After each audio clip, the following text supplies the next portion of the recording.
So I completed my DC Hero Mount Rushmore video, and hopefully you guys enjoyed that. For these Mount Rushmore videos, I'm going a little bit less scripted, so hopefully the format is okay. But for this one, it's going to be a Marvel Hero Mount Rushmore. I'm going to do these for all the stuff I could think that I really care enough to have a Mount Rushmore about, and then if you guys have stuff that you want to see or you want to see my Mount Rushmore on, let me know down below. But this will be my top 4 Marvel heroes in no particular order. I said in my last video that I like that these Mount Rushmore videos don't have to be numbered. I have seen some people number them, but again, I'm not going to be doing that. This is just a general top 4 in no particular order. So, with that being said, we'll get into it. Number 1, I feel like is pretty obvious. It's Spider-Man. I mean, like I mentioned with Superman and Batman, and even Wonder Woman, Spider-Man is like Marvel. Like you don't have Marvel without Spider-Man. You don't have Spider-Man without Marvel. It is tied to, they're tied to each other. And for good reason. Spider-Man is hope. Spider-Man is such a hopeful character. He's such a relatable character. I mean, it's no secret that's what Stan Lee created him for. He wanted him to be the everyman's hero. And there's a whole reason that there's now a new saying, anyone can wear the mask, because you really feel like anyone can be Spider-Man, and that's a good thing. I don't think that's a negative. I think that's a really awesome thing to have in a character. Not to mention, Peter Parker is, in a way, like Batman to me, but in a much more positive manner. No matter what Peter Parker goes through in his personal life, he still shows up to be Spider-Man. He still decides to be Spider-Man because really it is his decision. And depending on which take of the character you go with, he has so many other heroes around him in New York City specifically that really he probably could just walk away if he wanted to. But he chooses to be good. He chooses to do good.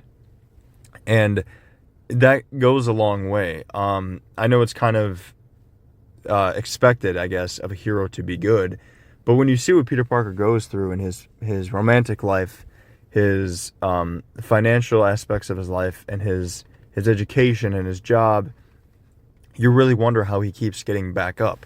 But that is so true and relatable to a lot of us. I mean, who out there doesn't go through financial struggles? Who out there doesn't go through shit or issues with their job, or even losing their job, or troubles with balancing all of this stuff, like education as well? I mean, everybody goes through it, and it's just nice to have a character that you could see go through it. And I love when superheroes can do this with superheroes, because it's really awesome to see superheroes fight the big battles. I mean, as much as we love to say, like, we love superheroes because they're relatable, it is true, but at the same time, it's like, who doesn't love the big battles? But it's very impressive when they can make you care about the hero's kind of lesser parts of life. And Spider-Man definitely does that. Spider-Man is an icon for a reason. Again, one of the most, if not the most recognizable hero in the world. Like, you go anywhere in the world, hold up pictures of Spider-Man, Batman, Superman, someone's going to be able to point to one of them and tell you who it is. Like, I mean, that's just how it is. So, yeah, I think for good reason, Spider-Man goes here. Next up, I'm going to have to put the Hulk. The Hulk is an interesting one because, to be honest with you guys, he's never really been one of my favorite Marvel heroes, but I'm putting him on my Mount Rushmore because, I mean, just because of what he is. I mean, the Hulk is number one, such a big Marvel character in general, but also his character is so interesting. And I've grown to be more interested in him as I get older. Because, you know, you have, obviously, if you don't know, Bruce Banner, the genius scientist, human side, and then you have the Hulk, which is just the rage. And I really like the elements of balancing that, like being human and the rage. And Stan Lee, like, if you hear Stan Lee talk about the Hulk, I never read many comics, and I don't read many comics, but I do appreciate what Stan Lee did and what comic book creators do.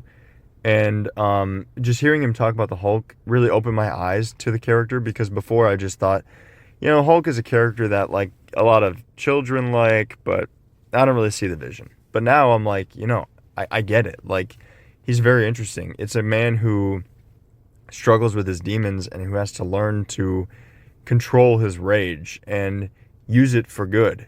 Because there's times and versions of the Hulk where the rage is unleashed when it's not supposed to, and he uses it for bad, and all hell breaks loose. But that's what makes it so interesting, is like seeing that battle. And Bruce's life is a constant battle. And it's not really like Spider-Man, where Spider-Man does struggle sometimes with choosing to do not the right thing, but just choosing to be a hero. But the Hulk, his constant daily life is that. And there's that really great line in Avengers where Bruce is talking to them saying how he tried to end his life and the other guy spit the bullet out. Like, the gun went off and the other guy spit it out. Like, that's horrible, because Bruce goes through so much. He's probably suicidal, majority of the time, and yet he still continues to be a hero and at least fight to be good. Obviously, he's not perfect, but he does at least fight, and that's a lot to be said there. I mean, I love that, and the Hulk has really grown on me, and I think he deserves to be on this Mount Rushmore for that reason. Like, he's a very unique Marvel character. There's really not one exactly like him. So, for that reason, I think he deserves to be here. Next up, I have Cap. I mean, Cap was always going to be on this list, but I will say another interesting one, because when Avengers came out and the first Captain America movie came out, I'm not going to lie, I thought Cap was kind of lame. I did not like Cap. But as movies went on, I saw what Cap like actually stood for. He's against corrupt government. He's against injustice. Like, I kind of knew he was against injustice, obviously, because he's Captain America. But it's just interesting to see him in modern times and how he acts, because obviously, like, in the 40s, if you're taking down Hitler and the Nazis and stuff, like, yeah, well, like, who wouldn't do that? But to see him in modern times go against his own government is, like, it's really cool to see. It's very brave. And Cap is another, like, DC has iconic heroes, but Marvel has such interesting heroes. Like, they all have their own very unique thing going on, where DC, outside of like the core, 5 or 7 maybe, I feel like they do kind of get a little bland from what I've seen. Just from what I've seen. Again, I'm not a big comic reader, so I could be wrong. But going off that, yeah, I just really love what Cap stands for. He's a very old-fashioned, wholesome, apple pie kind of guy, but he also has a dark side, and we get to see a little bit of that in the MCU. It doesn't go too far, obviously, but we do get to see it, and I really love that. And I think the other thing that helps put Cap on this Mount Rushmore for me is honestly just Chris Evans' portrayal alone. That really does bump it up a lot, but it's not just that. It's the character itself. I like what Cap embodies, because a lot of people think of America and you could think negative things, honestly, and for a good reason, especially now more than ever. But in my opinion, Cap represents all of the good things I love about America. Truth, justice. I mean, it's Superman saying, but he really is truth, justice, in the American way. Cap believes in integrity, honesty, being a good person, protecting those that can't protect themselves. I mean, that's all stuff that I just love. And Cap is a strong character physically, definitely. But he's a stronger character mentally. And that's shown, especially in Captain America, the first Avenger movie, when he doesn't have the serum. Like, he's still a very strong character. And some people may look at that and just kind of look past it as like, oh yeah, of course he's going to be good because he's a hero. But I mean, if you guys haven't been in a situation like that, I don't think you really understand how difficult it is to do something like that. Like, to stand up to somebody doing something wrong, even though you know you're going to lose, that's probably one of the most terrifying and difficult things a human can do. And sometimes it's not exactly smart to, just get yourself killed. But at the same time, I think if you have the ability to, you kind of have a responsibility to do the right thing. And I see a lot of similarities between Cap and Spider-Man in that sense, and I love Cap. So he's going to have to be on my Mount Rushmore. It's just, there's no getting around it. Now, for this last pick, it was admittedly very difficult. I always say DC has better heroes, but honestly, it's not by a landslide. Like, Marvel has very good heroes and a lot of very interesting ones too. And this last pick was pretty difficult because of that. But with that being said, my last pick is going to have to be Wolverine. Wolverine, I mean, here's the thing. I feel like this list, it's definitely like a pretty classic, popular list. But for me, these are characters I grew up on. Even Captain America, I mean, when that first movie came out, I was like 10 years old, So these are all characters that have shaped me as a person in a way. And Wolverine is a character I grew up on, with the original X-Men movies. I mean, I was very young, but Wolverine was always super cool to me, and he always stuck out. But I put him on here because Wolverine is almost, he's like the Hulk. He is a very tortured character. There's versions of him that are very unique, and there's always I always say, like, there's almost a Wolverine for everyone. Like, it's a very interesting character, and it's really cool, especially to see the same actor play a character like this, like Hugh Jackman has. It's very cool.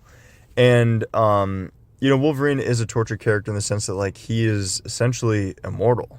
I mean, we see in his origin movie, he's fought in basically every war imaginable, and he's been fighting basically his whole life. He has a very tortured life, and we see that kind of culminate in Logan when he is just at the end of his rope. He's ready to die, and for good reason, because if you followed the character's journey, even if it's just through the movies at that point, you understand why Logan is feeling that way.